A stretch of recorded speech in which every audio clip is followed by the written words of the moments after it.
little intimate lunch. Hi, how are you? Wonderful, Alicia Cordell. Good to see you, Very Alicia. nice to see you again, North Carolina. Great to see you. Thank you.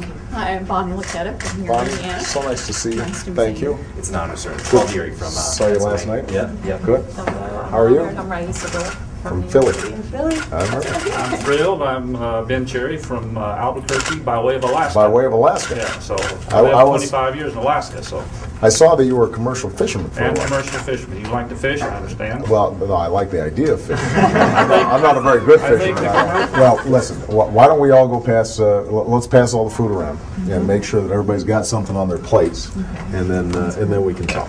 And we're going to kick these guys out in a little bit. So Ben, now you were in education, but were you fishing at the same time? Would it be during the summers that you were going Let me out? back up a little bit and tell you how I ended up there and How so you ended forth. up in Alaska. It's kind of an interesting story. I had a brother that went to Alaska, and he said there's a job opening in this small Eskimo village in rural Alaska, and because of my experiences in the Peace Corps, I said this fits right in with what I want to do with my life. And so my wife and I went to these Yupik villages in Alaska, and we lived there, and our kids were born in the villages, and she taught and I taught, and then finally stayed around so long, I guess, that I was school superintendent and did a lot of community work, grassroots work, as you call it, and the same way in the Peace Corps, and tried to motivate people and kids to make a change in the villages. And That's unbelievable.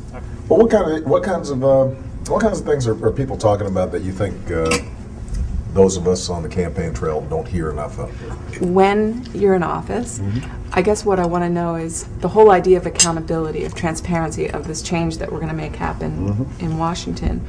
What can each of us do then? You know what I mean? To remain connected, to remain tapped into really making the change. I mean, part of my job will be to open up government. Because I think this has been the most secretive administration. It doesn't, share information.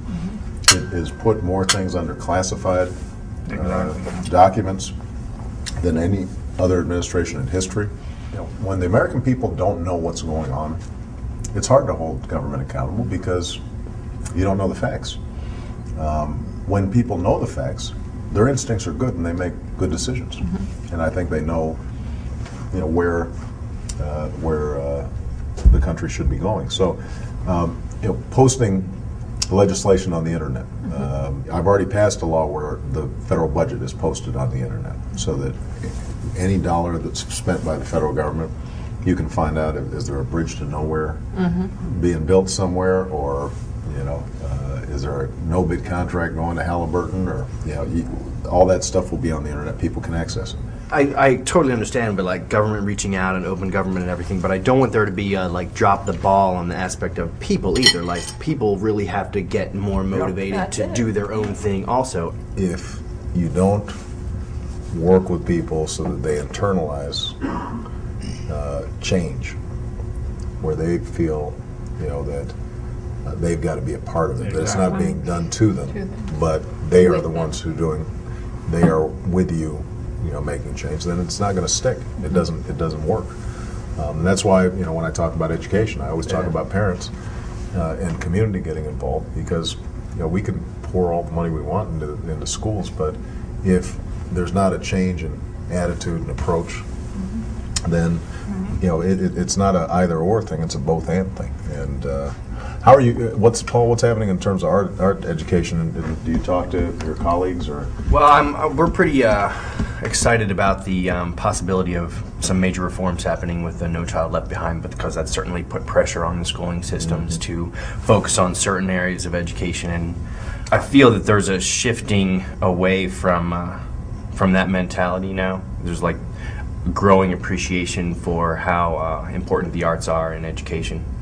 In a similar experience, like you're trying to move and make change in your way, and we're trying to get in there and make change in that education system. But I don't know how it is in Pennsylvania, but the first few weeks of school here, month to 6 weeks, they don't learn anything. They review everything they did the year before just to prepare for the test. Right. Yeah, makes no sense. There's no point to it. Yeah. And There's no point to it. By the time they're done with it, now you're already getting close to Thanksgiving. Exactly, they're that So far now- behind for this year. And then this is that break, and then there's Christmas. You hear this from teachers, Yeah. where they feel like And their hands are they only tied. get a few weeks of instruction on things they want to teach before the Christmas break. Right. I am very excited about affordable education. Yes. I think that is absolutely Yes. key. Have they already started college? Both my daughters have. My oldest daughter was very fortunate. She went to the North Carolina School of Science and Math as she was about to go into her senior year. Congress passed a law to provide tuition assistance for every student that graduated. The program only lasted, though, for about 3 years, and now it's gone. So with my baby girl, she graduated early. She took all honor classes. She didn't qualify for anything. She didn't get the scholarship. We didn't qualify for any kind of financial aid. She'd be somebody who would directly benefit from a $4,000 tuition. Absolutely, and she already does the community service. No, I look. This is going to be a top priority, and it's not just important for the future of these kids. It's important for all our futures, because our economy is going to depend on the quality of our workforce. Right. Well, listen, everybody.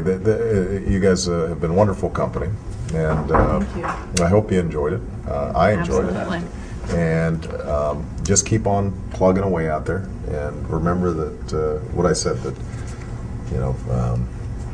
this is about us and not about me.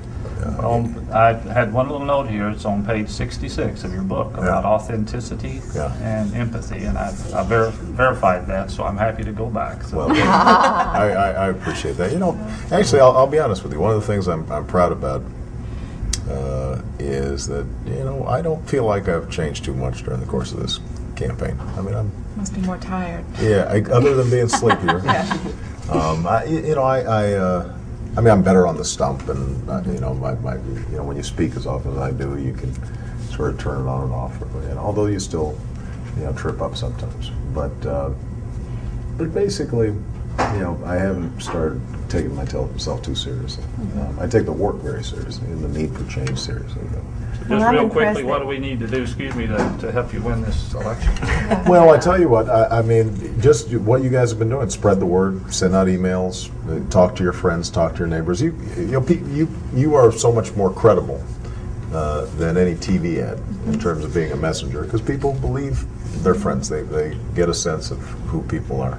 This is a long journey, and it's got bumps, and there's some turbulence sometimes, and then it smooths out. And the one thing that you really realize the longer you're in this, though, is that it's not about the candidate so much as it is sort of what happens around him or her. It's part of this big wave. Yeah, of exactly. there. That's exactly right. And Hopefully you're it turns you're the sort right right. direction. You're sort of you like to pretend that you're steering it, but there are forces larger than us at work, and which actually strengthens my faith. I actually spend a lot more time thinking, the long term, and God, and family, and successive generations. It really does give you perspective when you're sort of seeing so much of the country and Sure. meeting so many people. We will edit out any. So you can edit these, like a big piece of lettuce in your teeth or something. We'll edit that out.